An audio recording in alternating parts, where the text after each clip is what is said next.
Sir आज आगामी आगामी विधानसभा निवडणुकीच्या पार्श्वभूमीवर संयुक्त महाराष्ट्र राज्याची निवड झालेली आहे. आजपासून दौऱ्याला सुरुवात झाली. कसा दौरा असणार आहे? कशी नेमकी विधानसभेची आपली शिवसेनेची तयारी आहे? येणाऱ्या विधानसभा निवडणुकीत शिवसेना, भारतीय जनता पार्टी आणि अजितदादा राष्ट्रवादी यांच्या वतीने संपूर्ण महाराष्ट्रात निवडणुकीच्या तयारीने आम्ही सर्व मंडळी कामाला लागलो आहोत. शिवसेनेच्या वतीने मागच्या 8 दिवसापूर्वीच शिवसेनेचे निरीक्षक असतील आणि प्रभारी असतील यांच्या नियुक्त्या आम्ही शिवसेनेच्या वतीने त्या ठिकाणी जाहीर केल्या. 46 प्रभारी आणि 113 निरीक्षक 113 विधानसभा मतदारसंघामध्ये आम्ही आत्तापर्यंत पहिल्या टप्प्यामध्ये नेमणुका केलेल्या आहेत. पुढच्या टप्प्यामध्ये पूर्ण राहिलेल्या नियुक्त्यासुद्धा त्या ठिकाणी पूर्ण होतील आणि शिवसेना, भारतीय जनता पार्टी आणि राष्ट्रवादी यांच्या वतीने प्रत्येक मतदारसंघ हा पिंजून काढण्याचा आम्ही शिवसेना माहितीचा कार्यकर्ता म्हणून आम्ही करणार आहोत.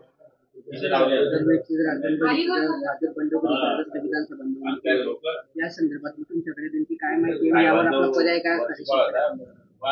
मागच्या कालखंडामध्ये काय झालं ते पुढच्या कालखंडामध्ये 100% होणार नाही, कारण ह्यावेळेस महायुती जी आहे एकदम भक्कम आहे.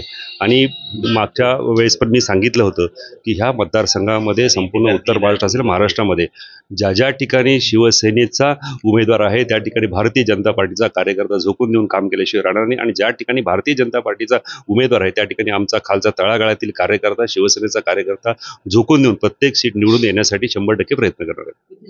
जागा वाढवून मिळण्यासाठी विचार व्यक्त केला गेला आहे निलेश पाटील.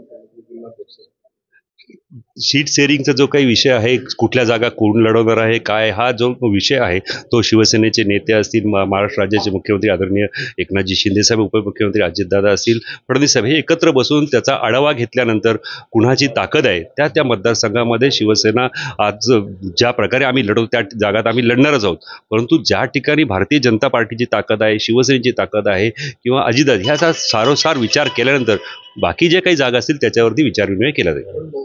जागा वाढवून मिळायची मागणी नाही, आज तर आम्ही महायुती म्हणून सर्व जागेवरती काम करतो आहे. प्रत्येक जी जागा आहे जी शिवसेना लढवते, भारतीय जनता पार्टी ती आज लढवतो, ही प्रत्येक जागा निवडून येण्यासाठी काम करतो आहे. सीट शेअरिंगचा जो विषय आहे तो मुख्यमंत्री आणि मुख्य नेते त्या ठिकाणी घेतील. सध्या तरी किती जागा नाही, असं का आज आम्ही सांगणार नाही, पण ज्या आमचे जे काही आमदार आहे त्या आमदारांच्या व्यतिरिक्त ज्या ठिकाणी आमची ताकद आहे, ज्या आम्ही लढलेल्या आहेत त्या ठिकाणी आम्ही पुन्हा एकदा तयारी करतोय. भाजपने मागच्या काळात पंढरपुरी केल्याचं पाहायला मिळालं होतं. आता एक नियोजनाची बैठक झाली जिल्ह्याची, त्यामध्ये पालकमंत्री जे जळगाव जिल्ह्याचे त्यांच्याकडे अखत्यारीत असलेल्या जलजीवन मिशन वरती आमदार मंगेश चव्हाण जे भाजप त्यांनी आक्षेप घेतला, कृती दाखवून दिला. याच्याकडे तुम्ही कसं वाटतं? नाही, त्यांचे काही गैरसमज असतील तर त्यांचे जे काही नेते आहेत भारतीय जनता पार्टीचे ते त्यांना नक्की समज देतील. आम्ही सुद्धा सांगू की त्यांना समज दिली गेली पाहिजे. आमच्याकडनं असं कुठलंही वक्तव्य जाणार नाही की जी महायुतीमध्ये काही मिठाचा खडा पडला असं वक्तव्य आमच्याकडनं जाणार नाही. त्यांच्याकडनं असे काही वक्तव्य आले असतील तर नक्कीच आम्ही त्यांना समज देऊ. स्थानिक पातळीवर जरी माहिती, वरिष्ठ पातळीवर माहितीमध्ये असताना पण भाजपचे जे आमदार आहेत त्यांच्याकडून आपल्या शिंदे गटाच्या मंत्र्यांची आता सध्या केली जाते, केली जाते असं वाटतं? अजिबात नाही, कोंडी अजिबात होत नाही. काही कामं झाले नसतील तर त्यांनी त्यांच्या भावना व्यक्त केल्या असतील, पण जे काही चुकीचे असतील तर त्याचं काही त्यांचा पक्षसुद्धा समर्थन करणार नाही. ते चुकीचं आहे, त्याचं समर्थन त्याचा पक्ष केल्याशिवाय.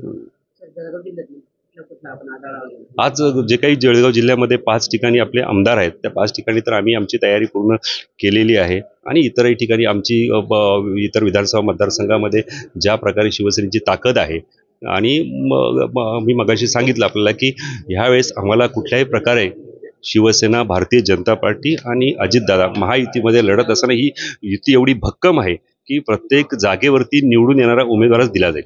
शिवसेनेतून आपण बाहेर गेल्यानंतर सत्ता पडली, त्यानंतरची पहिलीच विधानसभा निवडणूक होती, आमचे दौरे पण सुरू आहेत, तर काही परिणाम वाटतोय, काय चित्र वाटतंय तुम्हाला दौऱ्यावर, काही फरक पडेल असं वाटतंय?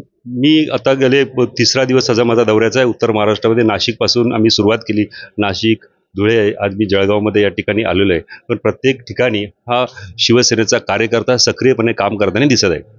सर, येणाऱ्या काळामध्ये शिवदूत अभियान राबवण्यात येणार आहे का?